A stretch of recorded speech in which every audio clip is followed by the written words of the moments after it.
할렐루야. 오늘 말씀같이 제목 따라하겠습니다. 거룩한 믿음 위에 자신을 세우며 성령으로 기도하며.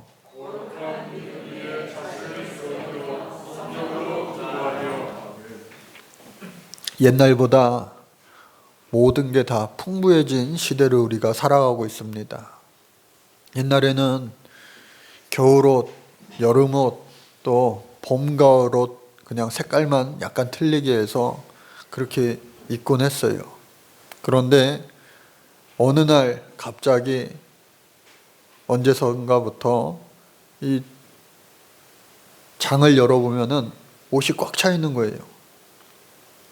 물론 성격상 또 버리지 못하니까 계속 쌓여서 언젠간 내가 입겠지. 내가 지금은 조금 풍성해졌지만 조금 내가 줄여서 옛날 그 치수로 돌아가서 입을 수 있겠지 하는 생각도 하면서 버리지 못하는 것들도 많이 있습니다. 옷뿐만이 아니라 여러분들 가정에 냉장고가 몇 개씩 있으세요? 저 어렸을 때는 집에는 냉장고, 특히나 위아래로 나뉘어진 그 하얀 냉장고 딱 하나만 보통 집에들 다 있었는데 어느 순간 김치 냉장고가 생겨났어요. 그러더니 이 냉장고가 2개씩 있습니다. 그런데 어느 날부터 냉장고가 가족 수에 상관없이 냉장고가 막 집집마다 늘어나는 거예요. 어떤 연예인 4인 가족인데요. 냉장고가 6개가 되더라고요. 깜짝 놀랐어요. 야, 밥만 먹고 사나? 뭘 저렇게 많이 있나? 막 열어보니까 가득 차 있는 거예요. 놀라운 건 뭐냐? 그 많은 냉장고 안에 정리가 아주 잘 돼 있더라고요. 옷장도요, 정리가 잘 돼 있어요. 왜? 가진 것이 많다 보니까 어제 뉴스를 보니까 평소에 잘 쓰지 않는 물건들을 맡겨두는 대여 창고가 요즘에 인기라고 해요. 이사 날짜가 맞지 않아가지고 며칠 동안 이렇게 컨테이너 박스에 전체 물건을 맡기는 경우는 있었어도 우리가 갖고 있는 이 물건 중에 1년에 한두 번 쓸까 말까 하는 그러한 계절 용품들을 그 대여 창고에다가 넣어놓는다고 그래요. 또 우리 교회 권사님 새로 지은 아파트에 가보니까 집이 있고 또 지하에 주차장이 있는데 그 지하 주차장에 개인 가정에 창고가 있더라고요. 그러니까 이것을 보면서 참 이게 물건이 많아지니까 놓고 살 데가 부족하니까 이러한 현상이 일어나구나. 그 반증으로 또 어떤 분들은 요즘에 스몰 웨딩 그거를 본따 가지고 이제는 다 줄이자 해가지고 스몰 라이프 해가지고 다 꼭 필요한 것만 놔두고요 버리는 거예요 다. 그러니까 집이 한결 넓어지고 좋다. 또 우리가 많이 가지면요 무조건 행복할 것 같잖아요.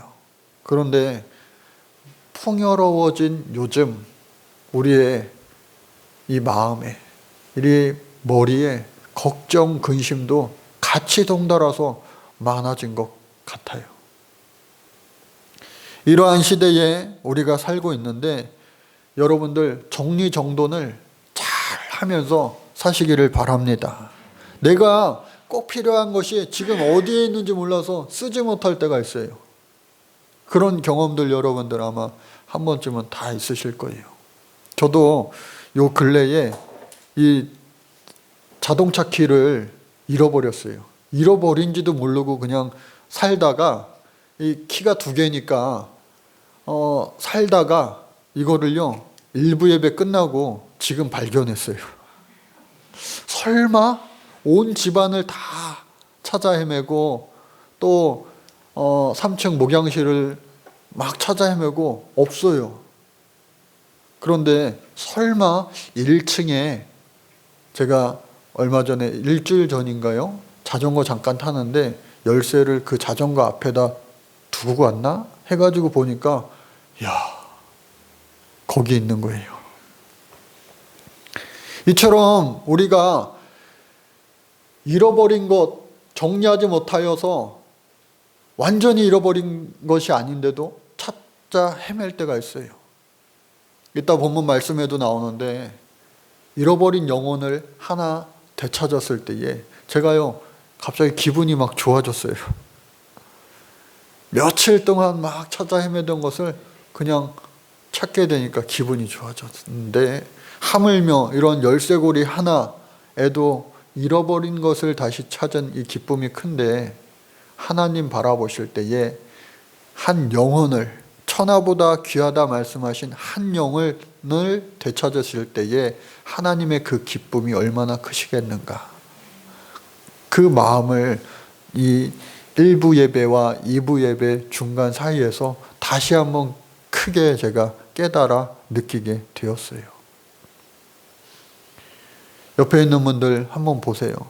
당신 때문에, 당신의 예배함 때문에 하나님이 이 시간 크게 기뻐하십니다. 시작. 당신 때문에, 당신의 예배함 때문에 하나님이 크게 기뻐하십니다. 할렐루야. 하나님의 마음이 그런 거예요. 그래서 정리를 잘해야 돼서 요즘에는요 정리 컨설턴트라고 하는 직업도 생겨났어요. 정리 수납 전문가 자격증이 혹시 있나 찾아보니까요 1급 자격증이 있고요 2급 자격증이 있어요. 그러니까 정리를 잘 할 수 있는 기술을 배우고 그것을 전수해주고 또 집이나 사무실 가가지고 그거를 자기 기술을 활용해서 컨설트 해주고 정리해주고 하면서 그것이 직업이 되는 거예요. 우리가 신앙생활 오래 했습니다. 성경 66권이 있어요.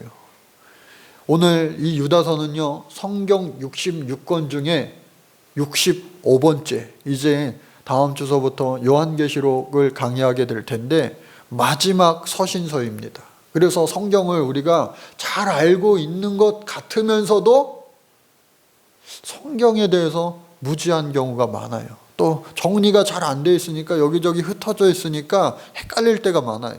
그래서 좀 정리를 한번 해봤으면 좋겠어요. 성경은요 총 한 권의 책입니다.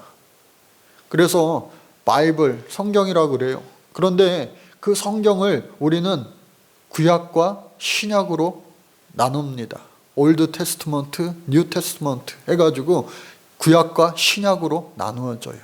구약은요 하나님을 따라 사는 삶, 예수님을 준비하는 삶에 관한 성경이에요. 그리고 신약은 예수님이 이 땅에 오신 이야기들을, 그리고 예수님이 하신 말씀을 복음서를 통하여서 나타내기도 하고 또 부활 승천하신 이후에 이 서신, 편지를 통하여서 교훈, 그리고 예수님을 설명하는 거예요. 예수님 잘 믿는 거에 대해서. 그래서 한번 살펴보면요 성경의 66권 가운데 구약은 몇 권이에요? 39권입니다. 그리고 나머지 27권이 신약이에요. 그래서 쉽게 39, 27 하면 돼요. 그렇게 39권과 27권을 나눠서 되어 있는데, 자, 첫 번째 구약에 이 모세의 오경이라고 불리는 율법서가 있어요. 뭐예요? 창세기, 출애굽기, 레위기, 민수기, 신명기. 여기까지는 아주 쉬워요. 그런데 그 다음에 이제 역사서가 있습니다. 구약 시대에 그 역사를 기록해 놓은 책이에요. 이스라엘 민족의 역사서. 그래서 바벨론, 그리고 이 바사, 페르시아의 그 종로를 타요. 포로로 생활을 하면서 다시 이스라엘로 돌아오는 것. 즉 출애굽하여서 가나안에 들어가서 잘 살다가 하나님 앞에 패역하여서 포로로 끌려갑니다. 다시 하나님의 은혜로 돌아오게 돼요. 그게 바로 이스라엘의 역사서예요. 그래서 여호수아, 사사기, 룻기, 사무엘상하, 역대상하, 에스라, 느헤미야, 에스더, 이렇게 역사서라고 말합니다. 그리고 시가서가 있어요. 시가서는요 개인적인 신앙의 체험을 시로서 표현하기도 하고 노래로 표현하기도 하고 여러 가지 장르로 자기의 신앙생활의 그 수필처럼 딱 써내려 간 거예요. 일기 형식이기도 하고. 그것이 5가지가 있는데 욥기, 시편, 잠언, 전도서, 아가서 이렇게 5가지입니다. 그리고 나머지 구약의 모든 거는 선지서예요. 선지서. 선지서를 크게 또 대선지서와 소선지서로 구분하기도 합니다. 예수님의 12제자들 가운데 이름이 똑같아가지고 항상 큰 야고보, 작은 야고보. 우리 교회의 남자 성도님들 중에 철수는 없는데 영희는 있어요. 영희야 놀자 해가지고 항상 큰 영희, 작은 영희 그렇게 나눕니다. 근데 이 곳도 마찬가지로 분량이 많으면 대선지서라고 하고 분량이 적으면 소선지서라고 이야기해요. 대선지서는 이사야, 예레미야가 에스겔서, 다니엘서 여기까지 우리가 친근합니다. 아주 친근해요. 그런데 이제부터는 좀 왜 그렇게 볼 때마다 낯선 이름인지. 소선지서에는 호세아, 요엘, 아모스, 오바냐, 요나, 미가, 나훔, 하박국, 스바냐, 학개, 스가랴, 말라기 이렇게 12개의 소선지서가 있어요. 맨 마지막이 뭐라고요? 말라기. 우리가 말제 할 때 그것처럼 말라기라고 끝이 납니다. 물론 그런 의미는 아니죠. 그래서 창세기로 시작해서 말라기로 끝나요. 이것이 총 몇 권이라고요? 39권. 그리고 나머지 27권 이 신약 성경은 뭐냐? 다시 우리가 또 친근해집니다. 복음서예요. 뭐예요? 마태, 마가, 누가, 요한. 이 4가지 복음서가 있고 또 이어지는 사도행전. 이것은 역사서입니다. 예수님 부활 승천하신 이후에 사도들의 행전이에요. 근데 이것을 쓴 이가 누구냐? 누가예요. 누가복음을 쓴 누가라서 누가 행전이라고도 말하기도 합니다. 나머지는요 전부 다가 또 서신서예요. 서신서. 서신이라고 하는 말 뭐예요? 편지입니다. 한번 따라해 볼까요? 편지. 그래서 그 편지가 있는데 이것을 바울이 쓴 편지가 무려 13편이 돼요. 그래서 그 바울이 쓴 편지를 가리켜서 혹자들은 많은 이들은 바울 서신이라고 말합니다. 로마서, 고린도 전후서, 갈라디아서, 에베소서, 빌립보서, 골로새서, 데살로니가 전후서, 디모데 전후서, 디도서, 빌레몬서 이렇게 13개가 바울 서신이에요. 그리고 나머지 서신을 이른바 공동서신이라고 말합니다. 공동서신은 많은 사람들에게 한꺼번에 교회에 한 명이 있는 게 아니라 많은 사람이 있으니까 그 교회에 쓴 편지인 거예요. 그래서 그 편지가 히브리서, 야고보서, 베드로전서, 요한 1, 2, 3서, 오늘 유다서 해가지고 총 8개의 편지예요. 그런데 우리가 지난 주일날 잘 아는 것처럼 요한 3서는 누구에게 쓴 편지예요? 문화상품권을 준비하려고 그러다가 설마 맞추는 사람이 없겠지 해가지고 또 안 갖고 왔어요. 역시나 필요가 없어요. 준비를 해도. 가이오 딱 나오네요. 이 가이오라고 하는 이름의 뜻은 뭐예요? 기쁨이에요. 기쁨. 그러니까 요한 3서는요 기쁨이라고 하는 이름의 뜻을 가진 가이오에게 쓴 편지인데 그 편지가 어떻게 해요? 가이오 개인에게 쓴 것처럼 보이지만 사실은 그 교회 공동체 전체에게 쓴 편지입니다. 그래서 이것도 공동서신으로 볼 수가 있어요. 그리고 딱 하나 남은 것, 다음 주에서부터 이제 말씀을 시작하게 되는 요한계시록. 이것은 묵시록이라고 하기도 하고 예언서라고 하기도 합니다. 그래서 이 요한계시록을 우리가 보면은 사실은 편지예요. 소아시아의 7교회에 보내는 편지로부터 시작해서 이제 예언되는 말씀들이 이어지는데 그래서 어찌됐든 이 편지의 마지막 날 오늘 이 유다서예요. 그래서 성경에 대해서 성경 66권에 대해서 아주 짤막하게나마 이렇게 정리를 좀 해봤어요. 여러분 지금 이 시간에 들으면은 이 주일 아침에 갑자기 목사님 내가 잘 안 돌아가는데요. 예, 그럴지 몰라도 이거를 유튜브 방송을 통하여서 다시 한번 이렇게 보시면은 한 번 듣고 두 번 들으니까 이제 정리가 된다. 세 번 들으면은 이게 귓속에 이 마음속에 딱 들어오는구나 하실 거예요. 그래서 이 66권의 이 성경의 마지막 편지라고 볼 수 있는 계시록을 제외하고 이 유다서를 오늘 보게 되는데, 이 유다서에 쓴 사람은 누구냐? 이 유다서를 쓴 사람은 다름 아닌 유다예요. 그런데 그 유다가 자기 자신을 어떻게 설명하고 있느냐? 1절 말씀에 보니까요, 예수 그리스도의 종이요 야고보의 형제인 유다는 부르심을 받은 자 곧 하나님 아버지 안에서 사랑을 얻고 예수 그리스도를 위하여 지키심을 받은 자들에게 편지하노라. 이와 같이 시작이 되는데, 자기 자신을 누구를 어떻게 소개했어요? 예수 그리스도의 종이요 야고보의 형제인 유다, 그렇게 설명했어요. 예수님과 자신의 관계를 종으로 표현했습니다. 본래 이 예수님과 자신의 관계는요, 주님과 종의 관계, 그 이전에 형과 동생의 관계였어요. 즉 자신이 형이라고 소개한 이 야고보와 그리고 자기 자신 유다는 예수님의 친동생들입니다. 예수님이 살아생전에는 하나님의 아들이라는 사실을 믿지 않았어요. 왜?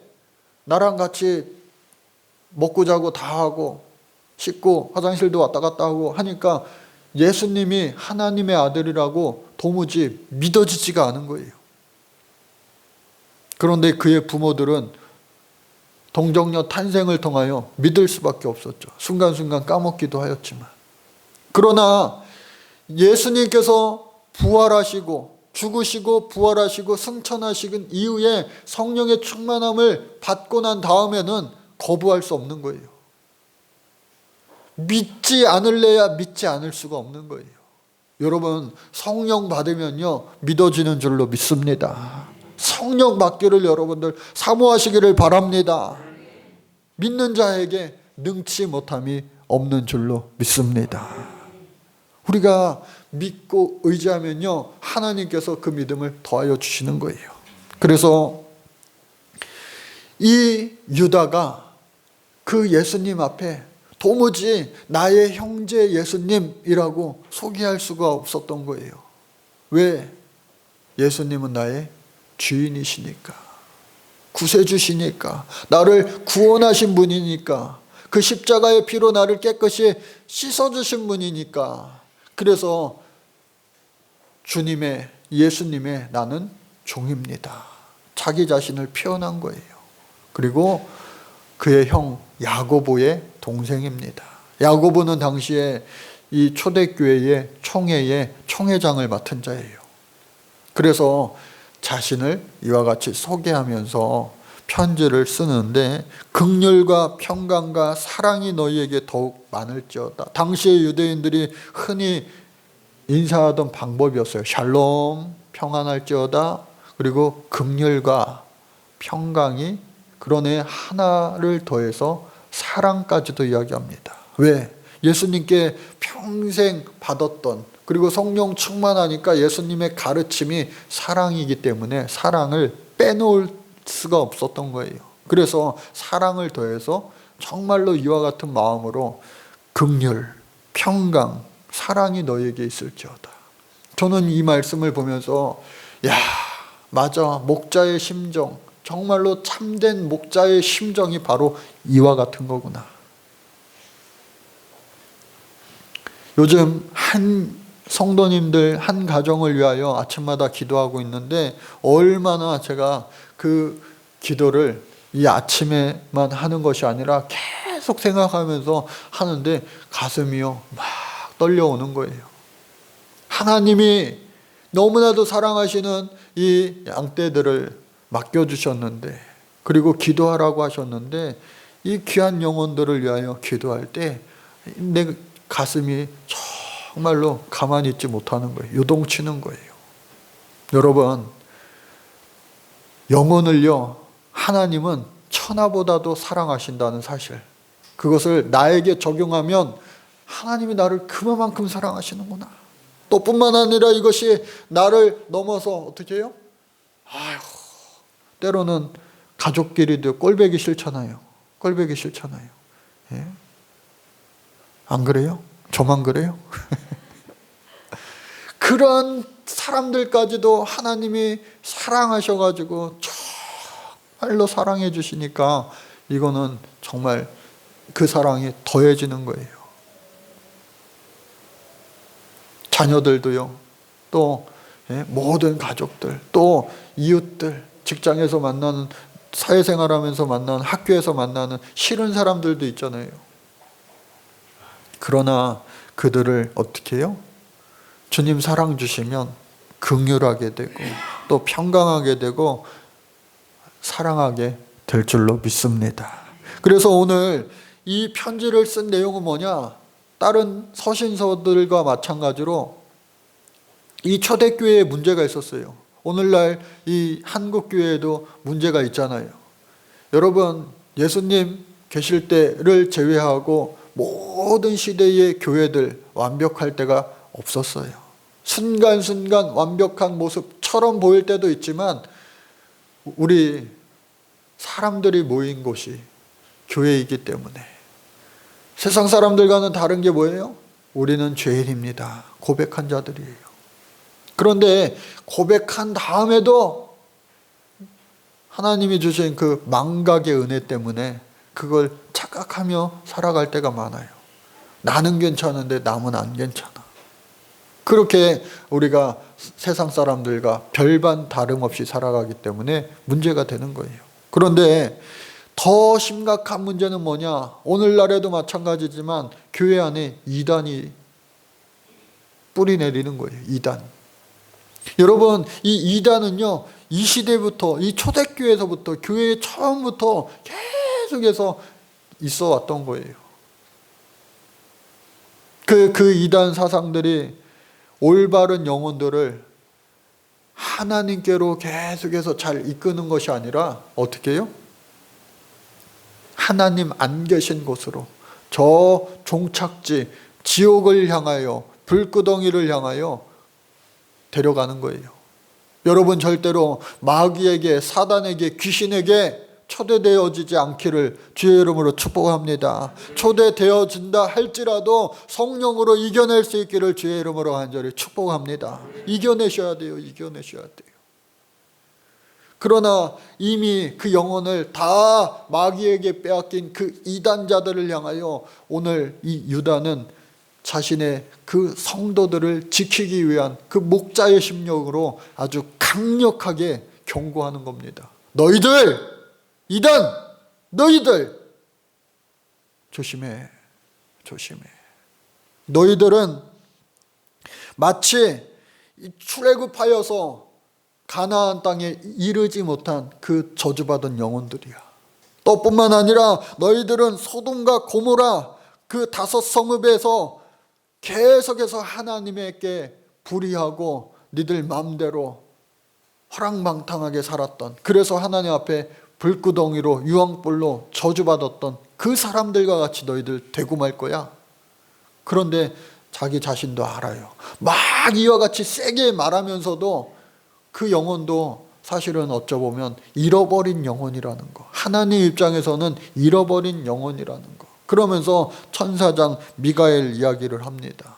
모세의 시체를 두고 마귀와 다툼을, 변론을 나눌 때에 이 천사가요, 왜 천사예요? 아우, 천사 같다. 옆에 분들 한번 보세요. 천사 같으세요? 예? 한번 인사하겠습니다. 천사 같기를 바랍니다. 아유, 천사 같을 때도 있어요. 때도 있어요. 애기들 키우다 보면은 제일 천사 같을 때가 언제인지 아세요? 예? 예. 잠잘 때. 잠잘 때. 예. 아우, 천사 같아요. 천사 같아. 그 천사 같던 애들이요 깨가지고요 한번 힘들게 하면요 정말 힘들어요. 근데 이 천사 같은 게 아니라 진짜 천사가 뭐라고 그 마귀에게 이야기하느냐, 마귀한테 막 싸워서 이기는 것이 아니라 너 그렇게 하면은 하나님 앞에 꾸짖음 당할 거야. 말 그대로 천사니까 싫은 말을 이렇게 아주 완곡하게 표현한 거예요. 주께서 너를 꾸짖으시기를 원하노라. 그러니까 저와 여러분들 살아가면서 참 이렇게 말 한마디 해놓고 실수할 때가 많잖아요. 나이가 더 할수록 또 자기의 직분이 올라갈수록 어디서든지 높은 곳으로 올라갈수록 더욱더 여러분들 겸손할 수 있기를 주의 이름으로 축복합니다. 그래서 그 모든 자들, 이단자들을 향하여 가인에게 주셨던 그 형벌을 주고, 최초의 살인자였던 그 가인, 이 모세도 살인자로 인하여, 살인함으로 인하여 이와 같이 변론하게 된 거 아니에요? 또 때로는 발람의 어그러진 길로 가고 고라의 폐역을 따라 멸망의 길로 가고, 즉 싹군 목자의 역할을 했다는 거예요. 여러분, 정말로 우리 주님 가르쳐 주신 대로 사랑하시기를 주의 이름으로 축복합니다. 여러분, 두 사람이 만나면 스승이 있다고 그랬어요. 우리 교회 표현대로 이야기하면 두 사람이 만나면 한 명은 양이 되고 한 명은 목자가 되는 거예요. 나보다도 못한 사람을 양으로 여기시면서 예수님처럼 사랑할 수 있기를 주의 이름으로 축복합니다. 그래서 그 예수님의 마음을 닮아 살아가야 되는데, 이 거짓 교사들은 지금 가짜라는 거예요. 결국은 엄청난 그 마지막에 패망함을, 저주를 하나님 앞에 받을 수밖에 없다. 강력하게 지금 유다는 경고하는 거예요. 그래서 그들의 모습을 표현하는데 12절 말씀에 보니까 그들은 기탄 없이 너희와 함께 먹으니 너희의 애찬의 암초요, 자기 몸만 기르는 목자요, 바람에 불려가는 물 없는 구름이요, 죽고 또 죽어 뿌리까지 뽑힌 열매 없는 가을나무요, 자기의 수치의 거품을 뿜는 바다의 거친 물결이요, 영원히 예비된 캄캄한 흑암으로 돌아갈 유리하는 별들이라. 이와 같이 아무짝에도 쓸모없는 무익한 존재라고 그 거짓 교사들을, 이단자들을 표현하고 있는 겁니다. 그러나 저와 여러분들은 어떻게 해요? 하나님 앞에 거룩한 성도로 부름받아서 신앙생활을 하고 있는데, 좋은 목자 되시는 우리 예수님 따라서 하나님 계신 저 천국에 우리 모두가 도달해야 될 줄로 믿습니다.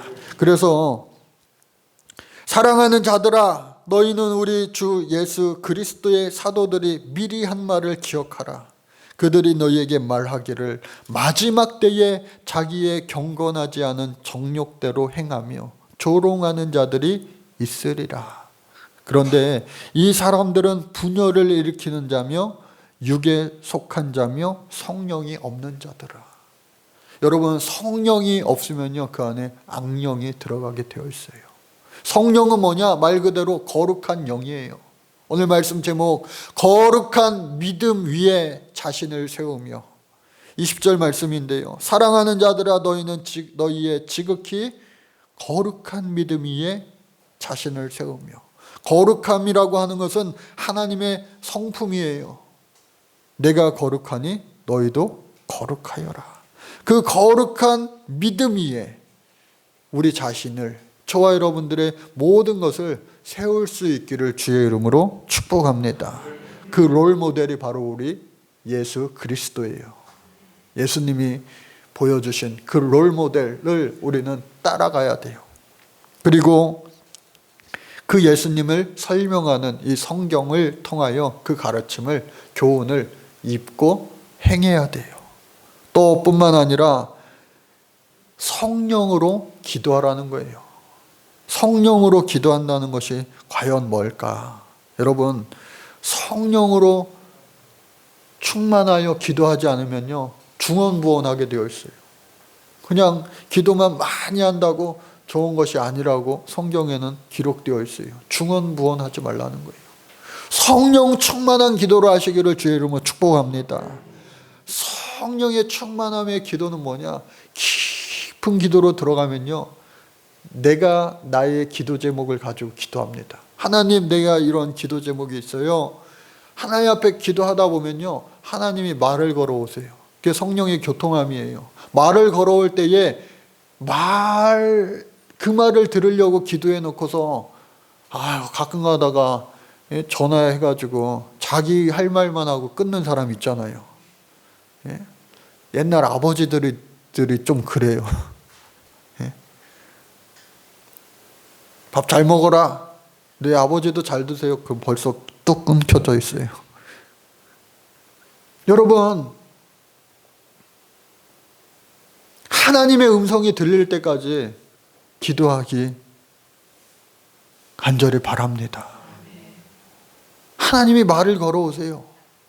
그러면은 나의 기도 제목을, 그래, 좋은 기도 제목이다, 그렇게 해줄게, 잘 될 거야, 그러한 응답을 받을 때도 있어요. 그러나 때로는 어떻게 해요? 기도할 때에 막 내 기도 제목을 가지고 기도하는데 하나님이 말을 걸어오시면서, 야, 그거는 좀 아닌 것 같은데, 너의 마음을 좀 돌이켰으면 좋을 것 같은데 하면서 내가 생각한 것보다 다른 방향으로, 혹은 내가 생각한 것 그 이상으로 더하여 주시는 그 응답을 우리는 경험할 수가 있게 됩니다. 여러분, 이런 경험이 여러분들 살면서 많이 있기를 주의 이름으로 축복합니다. 아직 경험하지 않으신 분들은 올해가 가기 전에 경험할 수 있기를 주의 이름으로 축복합니다. 이게 바로 성령으로 기도하는 거예요. 내 기도 제목을 가지고 기도하지만 하나님, 그 문제에 대해서 하나님의 마음을 알게 하시고 음성을 들려주게 하시는 것, 이것이 바로 성령의 기도예요. 그 응답 받았다, 할렐루야. 그럴 때에 하나님의 사랑 안에서 자신을 지키며 영생에 이르도록 우리 주 예수 그리스도의 긍휼을 기다려라. 어떠한 기도 제목을 하도요, 하나님은요, 그 기도를 다 들어주세요. 또 가장 좋은 것으로, 가장 선한 것으로 응답하여 주실 줄로 믿습니다. 어떤 의심하는 자들을 긍휼히 여기라는 거예요. 아유, 우리 아들, 딸들이 예수 잘 믿으면 좋겠는데, 그런 마음들이 다 있어요. 우리 가족 중에 누가 안 믿는 분 있어서 예수 잘 믿으면 좋겠는데, 믿음은요, 하나님이 주시는 선물입니다. 그 선물을 받아야 돼요. 그리고 그 선물의 포장지를 열고 그 안에 뭐가 있는지 느껴봐야 그 기쁨을 알 수 있는 거예요. 그래서 어떤 의심하는 자들을 우리가 측은히 여기라는 거예요. 긍휼히 여기라는 거예요. 또 어떤 자들을 불에서 끌어내어 구원하라, 전도하라는 거예요. 주님 앞으로 이끌어 오라는 거예요. 또 어떤 자들을 그 육체에 더럽혀진 옷까지도 미워하되, 죄 짓는 사람들, 많은 사람들, 나랑 안 맞는, 내 가치에 안 맞는, 그것이 아니라 하나님의 가치에도 안 맞는 그 사람들까지도 어떻게 해요? 죄는 미워하되 그 영혼은 긍휼히 여기라는 거예요. 그래서 긍휼히 여기라. 그때에 우리 하나님께서 저 여러분들을 어떻게 해요? 거룩한 믿음 위에 세워주려고 노력하는 자들을 세워주시고, 성령으로 기도하려고 하는 자들을 기도하게 하시고, 또 그런 자들에게 응답하시고 축복하여 주시는데, 어떤 축복이냐? 능히 그들을 보호하사 거침이 없게 하시고 너희로 그 영광 앞에 흠이 없게 하시고 기쁨으로 서게 하시고 우리 구주 홀로 하나이신 하나님께서 우리 주 예수 그리스도로 말미암아 영광과 위엄과 권력과 권세가 영원 전부터 태초 이전부터 지금까지 또 앞으로도 계속 있었던 그 하나님의 능력 안에 거할 수 있는 축복을 주신다라고 하는 거예요. 우리 주님 다시 만나는 그날까지 저와 여러분들 모두가 오늘의 말씀 기억하시고 거룩한 믿음 위에 자신을 세우고 또 가족을 세우고 이웃을 세우고 성령으로 기도하며 응답 얻을 수 있는 복된 주인공들 다 되어주시기를 주의 이름으로 간절히 축복합니다. 하나님 감사합니다. 저희들 믿음 안에서 믿음으로 행하게 도와주옵소서. 주님 주신 그 귀한 믿음 안에서 아름다운 순종의 열매 풍성하게 거두는, 그래서 하나님 앞에 달했다 칭찬받는 복된 인생 되게 도와주옵소서. 예수님 이름으로 기도드립니다. 아멘.